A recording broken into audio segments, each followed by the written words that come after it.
যিকিরান কাসীরা। হে ঈমানদার বিশ্বাসী গণেরা, যারা আমাকে না দেখে বিশ্বাস করেছো, ইয়াউমে আখিরাতকে বিশ্বাস করেছো, মৃত্যুর পরে মানুষকে জীবিত হতে হবে এর উপরে বিশ্বাস করেছো, মানুষকে মৃত্যুর পরে আবার পুনরায় আমি আল্লাহ তাবারক ওয়া তাআলা জীবিত করব, তার উপরে যারা বিশ্বাসিত হয়েছো, মৃত্যুর পরে মানুষের হিসাব কিতাবের জন্য আমি আল্লাহ তাবারক ওয়া তাআলা কিয়ামত অনুষ্ঠিত করব, এর উপরে তোমরা বিশ্বাস করেছো, মৃত্যুর পরে মানুষকে নবী মুস্তাফাকে হাউজে কাউসার আতা করেছি বা দান করেছি, তার উপরে বিশ্বাস করেছো, মানুষকে মৃত্যুর পরে হিসাব কিতাবের জন্য মানুষের নেকি বদি অর্জন করার জন্য আমি মিজানের পাল্লা কায়েম করেছি, তার উপরে বিশ্বাস করেছো। আমি আল্লাহ তাবারক ওয়া তাআলা মানুষের জন্য মৃত্যুর পরে পুল সিরাত তৈরি করব, পুল সিরাতে মানুষকে পার হবে, সেই পুল সিরাতের উপরে যারা বিশ্বাসিত হয়েছে, এই সমস্ত জিনিসের উপরে যারা বিশ্বাসিত হয়েছে, তাদেরকে আল্লাহ তাবারক ওয়া তাআলা লক্ষ্য করে বলেন, ইয়া আইয়ুহাল্লাযিনা আমানু যকুরুল্লাহা যিকিরান কাসীরা, তোমরা আল্লাহর স্মরণার্থে বেশি বেশি করে তোমরা জিকির করো।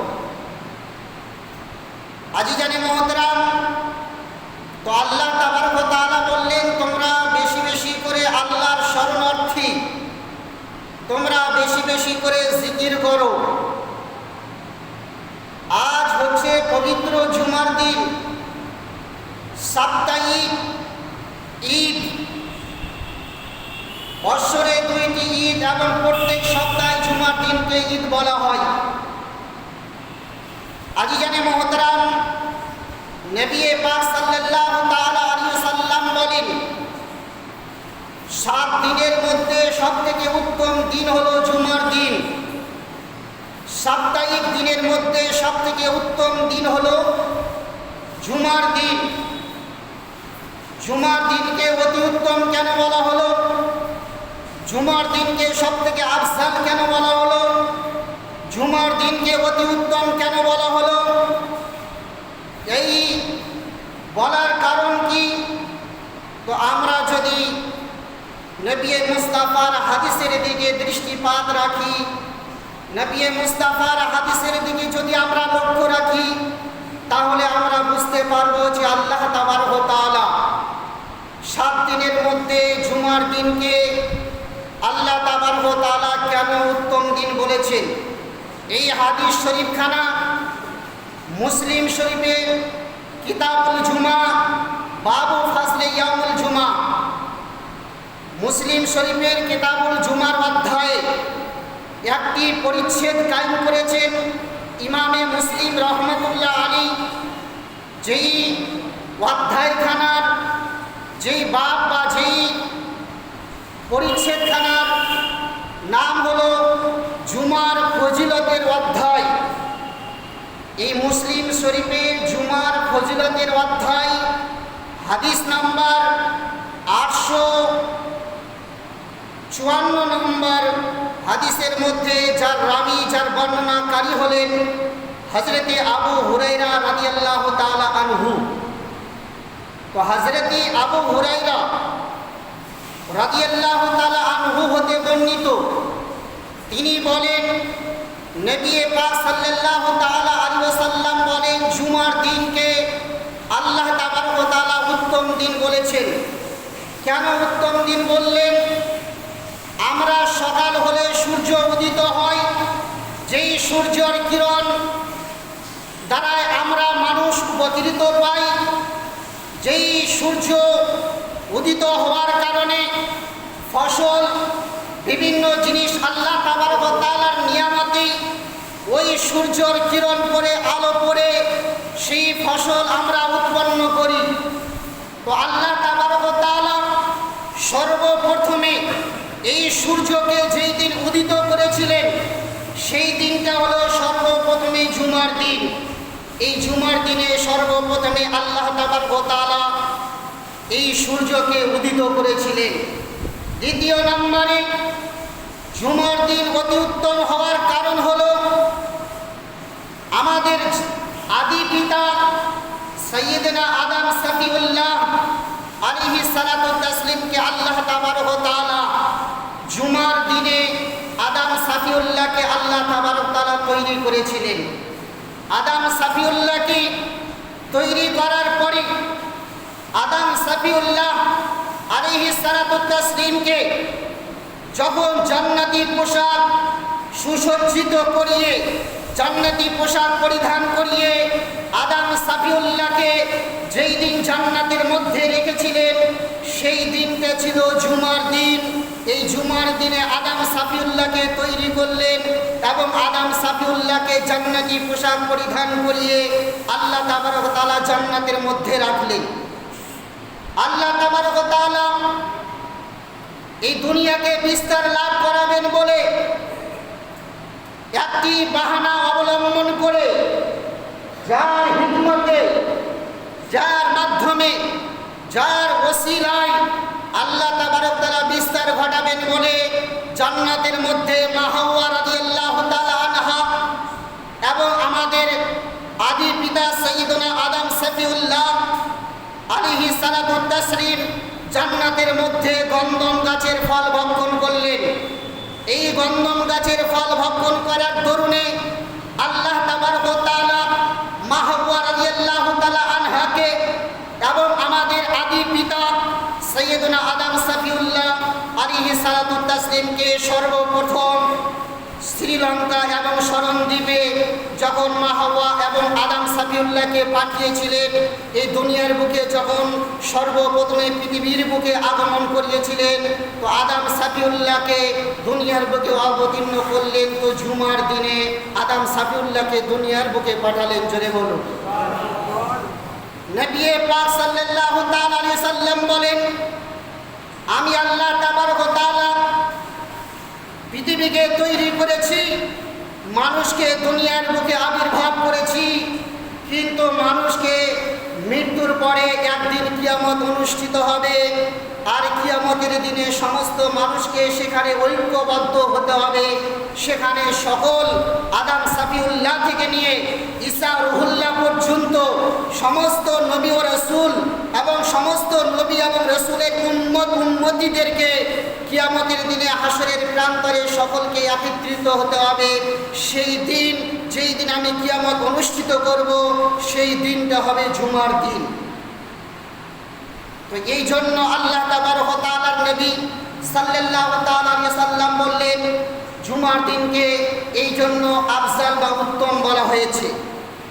নবী পাক সাল্লাল্লাহু তাআলা আলাইহি সাল্লাম ইরশাদ করেন, জায়ে হাদিস শরীফ খানা ইবনে মাজাহ শরীফ কিতাবুল জানাইজ জানাজার অধ্যায়ের পরিচ্ছেদে হাদিস নাম্বার 1637 মধ্যে এই হাদিসখানা বর্ণিত, যার রাবি যার বর্ণনাকারী হলেন হযরতে আবু দারদা রাদিয়াল্লাহু তাআলা আনহু। তো হযরতি আবু দারদা রাদিয়াল্লাহু তাআলা আনহু হতে বর্ণিত, তিনি বলেন নবী পাক সাল্লাল্লাহু তাআলা আলাইহি সাল্লাম বলেন, হে লোক সকল, যখন তোমরা জুমার দিন পাবে, যখন তোমাদের সামনে জুমার দিন আসবে, তো নবী পাক সাল্লাল্লাহু তাআলা আলাইহি সাল্লামের সাহাবী আবু দারদা রাদিয়াল্লাহু তাআলা আনহু বলেন, নবী মুস্তাফা বলেছেন জুমার দিনে তোমরা বেশি বেশি করে দরুদ শরীফ পাঠ করো। কি করো? তোমরা জুমার দিনে বেশি বেশি করে দরুদ শরীফ পাঠ করো। কেন বললেন? আল্লাহ তাবারক ওয়া তাআলা 7 দিনের মধ্যে সবথেকে উত্তম দিন স্বীকৃত দিয়েছেন জুমার দিনকে, এবং নবী পাক সাল্লাল্লাহু তাআলা আলাইহি সাল্লাম বললেন তোমরা জুমার দিনে বেশি বেশি করে দরুদ শরীফ পড়ো। এই কারণে নবী পাক সাল্লাল্লাহু তাআলা আলাইহি সাল্লাম বেশি বেশি করে দরুদ শরীফ পড়ার কথা বলেছেন। জুমার দিনে অসংখ্য ফেরেশতা মণ্ডলী জুমার দিনে হাজির বা উপস্থিত হয়। নবী পাক সাল্লাল্লাহু তাআলা আলাইহি সাল্লাম বলেন পৃথিবীর বুকে জমিনের উপরে আমার যে সমস্ত উন্নতিগণেরা জুমার দিন পেল, আর জুমার দিনে পাওয়ার পরে আমি রাসূলুল্লাহ, আমি আল্লাহর নবী মুহাম্মদুর রাসূলুল্লাহ, আমার উপরে যে ব্যক্তি বেশি বেশি করে দরুদ শরীফ পাঠ করবে, ফেরেশতার মাধ্যম দ্বারাই মদিনাতুল মুনাওয়ারার মধ্যে ওই আমার উম্মতির দরুদ শরীফ পড়াকে আমার নিকটে পৌঁছে দেওয়া হয়। জোরে বলুন। তো জুমার দিনে বেশি বেশি করে দরুদ শরীফ পড়ার কথা রাসূলুল্লাহ বললেন। জুমার দিনে ফেরেশতা মণ্ডলী হাজির হয়, আর ওই ফেরেশতা মণ্ডলী যেই ব্যক্তিরা, যেই উম্মতিরা নবীর উপরে দরুদ শরীফ মহব্বতে ভালোবাসা নিয়ে পাঠ করবে, ওই দরুদ শরীফ নবী মুস্তাফা রওজে আকদাসের মধ্যে পৌঁছে দেওয়া হবে। হযরত আবু দারদা রাদিয়াল্লাহু তাআলা আনহু বললেন, যখন নবী মুস্তাফা সাল্লাল্লাহু তাআলা আলাইহি সাল্লাম বললেন, তোমরা জুমার দিনে বেশি বেশি করে আমার উপরে দরুদ শরীফ পাঠ করো, এই জন্য ওই দরুদ শরীফ আমার নিকটে পৌঁছে দেওয়া হয়। আবু দারদা রাদিয়াল্লাহু তাআলা আনহু নবী মুস্তাফাকে জিজ্ঞেস করলেন, বলে, ইয়া রাসূলুল্লাহ, ইয়া হাবিবাল্লাহ, আপনার মৃত্যুর পরে আপনি বলেছেন যারা জুমার দিনে দরুদ শরীফ পাঠ করবে, ওই দরুদ শরীফ ফেরেশতার মাধ্যম দ্বারাই আমার কবরে আনোয়ারের মধ্যে পৌঁছে দেওয়া হয়। আমি রাসূলুল্লাহ মদিনাতুল মুনাওয়ারার মধ্যে শুয়ে শুয়ে উম্মাহাতুল মুমিনিন মা আয়েশার ঘর হতে আমি ওই দরুদ শরীফ শ্রবণ করে থাকি। আবু দারদা বলেন, ইয়া রাসূলুল্লাহ, ইয়া হাবিবাল্লাহ, আপনার মৃত্যুর পরে তাহলে কি হবে? নবী মুস্তাফা আবু দারদা রাদিয়াল্লাহু তাআলা আনহার কথার উত্তরে নবী মুস্তাফা বললেন, এই আবু দারদা শোনো, আল্লাহ তাবারক ওয়া তাআলা নবী ও রাসূলগণের জিসিমকে, জমিনের উপরে খাওয়াকে আল্লাহ হারাম করে দিয়েছেন। নবী ও রাসূলগণেরা মৃত্যুর পরেও কবরে আনোয়ারের মধ্যে জীবিত রয়েছে, যা আল্লাহ তাবারক ওয়া তাআলার পয়গম্বর এই ইবনে মাজাহ শরীফের কিতাবুল জানাইজের হাদিস নাম্বার 1637 এর মধ্যে বলেছেন, নবীগণেরা মৃত্যুর পরেও নিজ নিজ কবরের মধ্যে জীবিত রয়েছে। আল্লাহ তাবারক ওয়া তাআলা জমিনের জন্য নবী ও রাসূলের জিসিম বা বডিকে খাওয়া আল্লাহ তাবারক ওয়া তাআলা হারাম করে দিয়েছেন। জোরে বলুন। নবীগণেরা মৃত্যুর পরেও নবীগণেরা শরীরে নিজ নিজ কবরের মধ্যে জীবিত রয়েছে। আপনাদের সওয়াল হতে পারে, মাওলানা সাহেব, নবীগণেরা মৃত্যুর পরে কেমন জীবিত? আপনারা শুনে হবেন, আমার আপনার আকা মাওলা নবী মুহাম্মদ রাসূলুল্লাহর পূর্বে হযরত ঈসা নবী এসেছেন, মুসা নবী এসেছেন, হারুন নবী এসেছেন, জাকারিয়া নবী এসেছেন, ইয়াহইয়া নবী এসেছেন, মুসা নবী এসেছেন, হযরত ঈসা রুহুল্লাহ এসেছেন, হযরত আদম সাফিউল্লাহ এসেছেন, ইসমান জাবিহুল্লাহ এসেছেন, ইব্রাহিম খলিলুল্লাহ এসেছেন। মতান্তরে কোরআন শরীফের মধ্যে 24 বা 25 জন নবীর নাম উল্লেখ রয়েছে। কোরআন শরীফের মধ্যে 24 বা 25 জন নবীর নাম উল্লেখ রয়েছে। এছাড়াও হাদিস শরীফের মধ্যে বর্ণিত রয়েছে আল্লাহ তাবারক ওয়া তাআলা মতান্তরে 1,24,000 তথাপেক্ষা বেশ 2,24,000 নবী ও রাসূলকে আল্লাহ তাবারক ওয়া তাআলা দুনিয়াতে আগমন করেছেন। তো আমাদের নবীর পূর্বে হযরতে মুসা নবী এসেছিলেন মেরাজের রজনীতে। আল্লাহ তাবারক ওয়া তাআলার নবী মুহাম্মদ রাসূলুল্লাহকে 27 রাজবের রজনীতে যখন ডাক দিয়েছিলেন, মুসা নবী, আমার নবী দেখলেন মুসা নবী সশরীরে নিজের কবরের মধ্যে নামাজ পড়তেছিলেন। জোরে বলুন সুবহানাল্লাহ।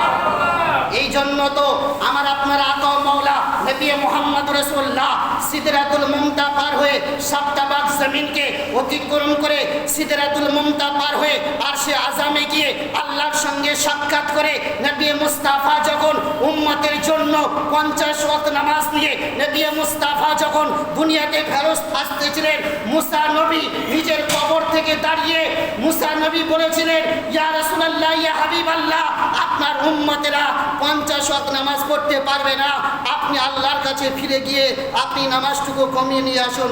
যদি নবীগণেরা জীবিত না থাকতো তাহলে আমার নবীর পূর্বে মুসা নবী আসলেন, আর মুসা নবীর ইন্তিকালের পরে মুসা নবী আমার নবীকে তথাবে মুহাম্মদ রাসূলুল্লাহকে কি করে বললেন যে আপনি আল্লাহর কাছে ফিরে যান আর আল্লাহর কাছ থেকে নামাজটুকু কমিয়ে নিয়ে আসুন।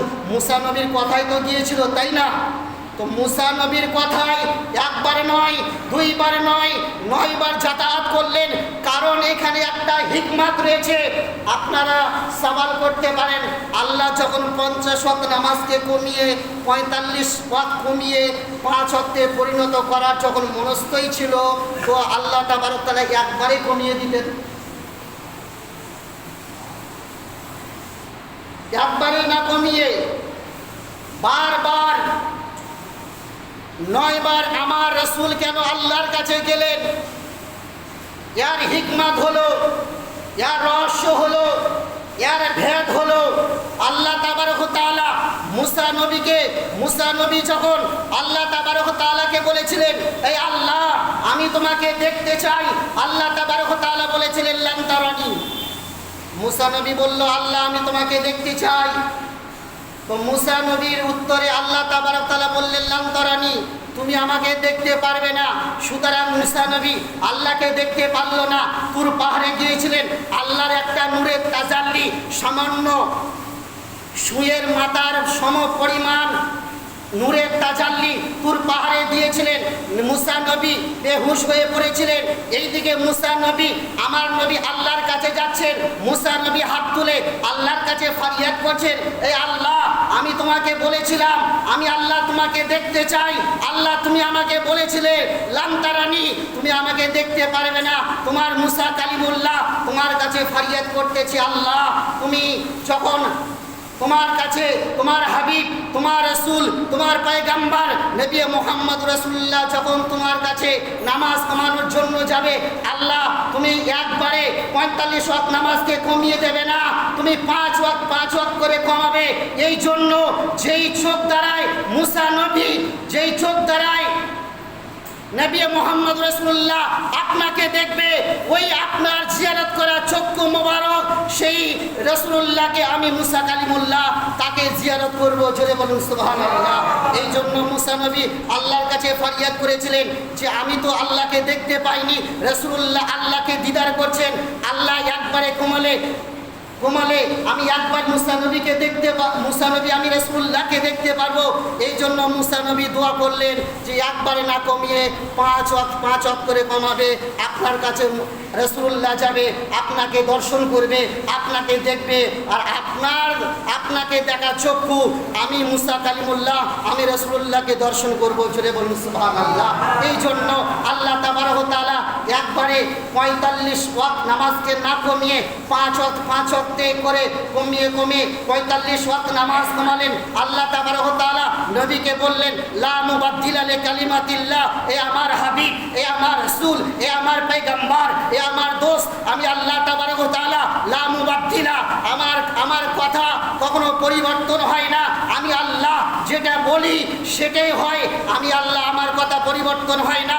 সুতরাং আমি আল্লাহ সর্বপ্রথমে আমার বান্দা বান্দির জন্য আমি 50 ওয়াক্ত নামাজ দিয়েছিলাম, আমি 45 ওয়াক্ত কমিয়ে দিলাম। হে রাসূল তুমি সারা বিশ্বের তোমার উম্মতিকে বলে দেবে, তোমার উম্মতিরা পড়বে 5, আমি আল্লাহ তাবারক তাআলা তার 5-এর সঙ্গে একটা রহমতের নুক্তা লাগিয়ে দেব, পড়বে 5 আর সওয়াব পাবে 50-এর। জোরে বলুন। তো আমরা উম্মতি মুহাম্মাদি যদি পড়ি 5, তো আল্লাহ তাবারক তাআলা 5-এর সঙ্গে একটা রহমতের নুক্তা লাগিয়ে দেবে। আমরা পড়ব 5, আল্লাহ তাবারক তাআলা সওয়াব দিবে 50 ওয়াক্তের। আজিজানে মুহতারাম, নবী পাক সাল্লাল্লাহু তাআলা আলাইহি সাল্লাম বলেন, হে বিশ্ব জগতের মানবেরা, হে বিশ্ব জগতের মানুষেরা, নবী পাক সাল্লাল্লাহু তাআলা আলাইহি সাল্লাম বলেন, জুমার দিনে কি তোমরা শান জানো? জুমার দিনের কি তোমরা মর্যাদা জানো? জুমার দিনের কি তোমরা রুতবা জানো? জুমার দিনের কি তোমরা শাখসিয়ত জানো? নবী পাক সাল্লাল্লাহু তাআলা আলাইহি সাল্লাম বলেন, এই হাদিসখানা হিলিয়াতুল আউলিয়ার হাদিস নাম্বার 3629-এর মধ্যে এই হাদিসখানা বর্ণিত রয়েছে। যার রাবি, যার বর্ণনাকারী হলেন হযরতে আবু হুরায়রা হযরতে জাবির রাদিয়াল্লাহু তাআলা আনহু।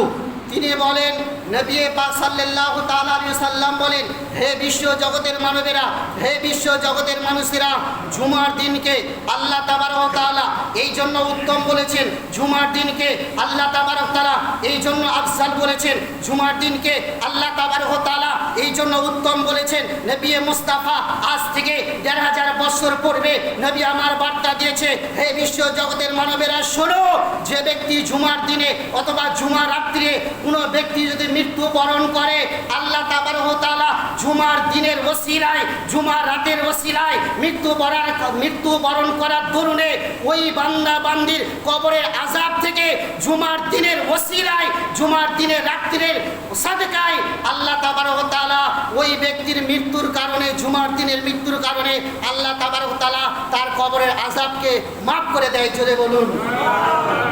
যে ব্যক্তি জুমার দিনে ইন্তিকাল করবে, যে ব্যক্তি জুমার রাত্রিতে ইন্তিকাল করবে, নবী মুস্তাফা আজ থেকে ১৫০০ বছর পূর্বে বার্তা দিলেন, জুমার দিনে ইন্তিকাল করার দরুনে, জুমার দিনে জুমার রাত্রিতে মৃত্যুবরণ করার দরুনে, জুমার রাত বা দিনের ফজিলতের ওসিলায় আল্লাহ তাবারক ওয়া তাআলা ওই বান্দা বান্দির কবরের আযাব থেকে তাকে বঞ্চিত করে। এইবার প্রশ্ন হলো, যারা মসজিদে এসে ওযু করেন, বাড়ি থেকে ওযু করে আসতে দ্বিধাবোধ মনে হয়, নবী পাক সাল্লাল্লাহু তাআলা আলাইহি সাল্লাম বলেন, হে বিশ্ব জগতের মানবেরা শোনো, হে বিশ্ব জগতের মানুষেরা, এই হাদিস শরীফখানা মুসলিম শরীফের কিতাবুল জুমা, জুমার অধ্যায়ে হাদিস নাম্বার 557 মধ্যে এই হাদিসখানা বর্ণিত রয়েছে। অনেকজন ব্যক্তি আছে না, যারা বাড়ি থেকে ওযু করে আসতে দ্বিধাবোধ মনে করে, ওরা মনে করছে যে আমাকে মসজিদে গিয়ে ওযু করতে হবে।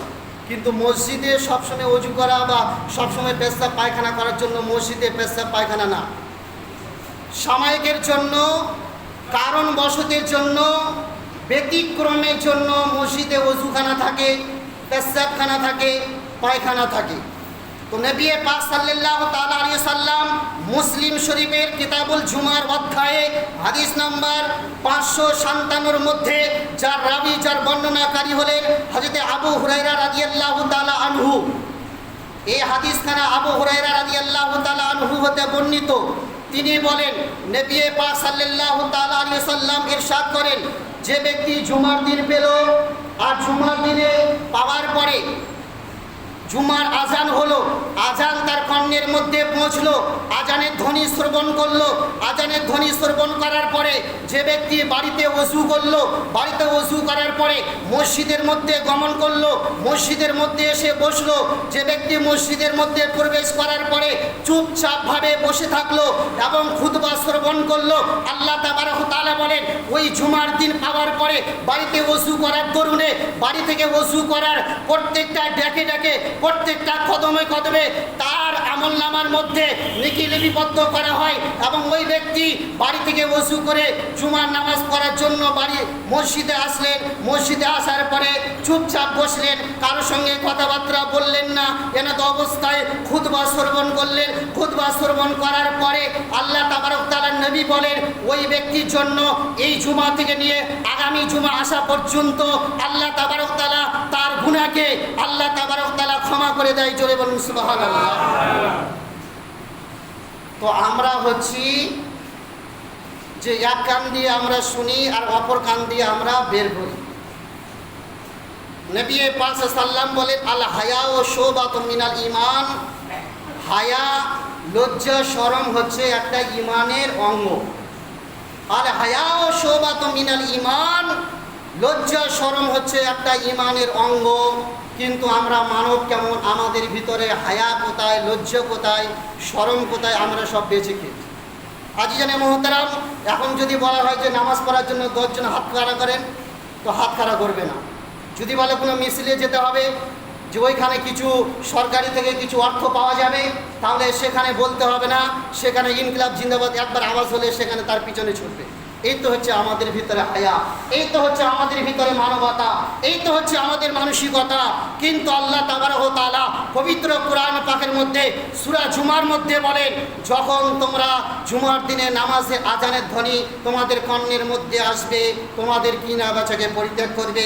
ইনশাআল্লাহ আগামী সপ্তাহে আওয়াজ হবে, আজানের ধ্বনি শোনার পরে যে ব্যক্তি মসজিদে আসবে না, আজানের ধ্বনি শোনার পরে যে ব্যক্তি নামাজের দিকে অগ্রসর হবে না, আজানের ধ্বনি কর্ণের মধ্যে পৌঁছার পরেও নামাজ থেকে বঞ্চিত থাকবে, যারা নিজের ব্যবসা ছাড়বে না, যারা নিজের পরিবারদের কিনে ব্যস্ত থাকবে, তার জন্য আল্লাহ কি আযাব দিয়েছেন, তার জন্য কি শাস্তি নবী মুস্তাফা শুনিয়েছেন, ইনশাআল্লাহ আগামী সপ্তাহে বয়ান করব।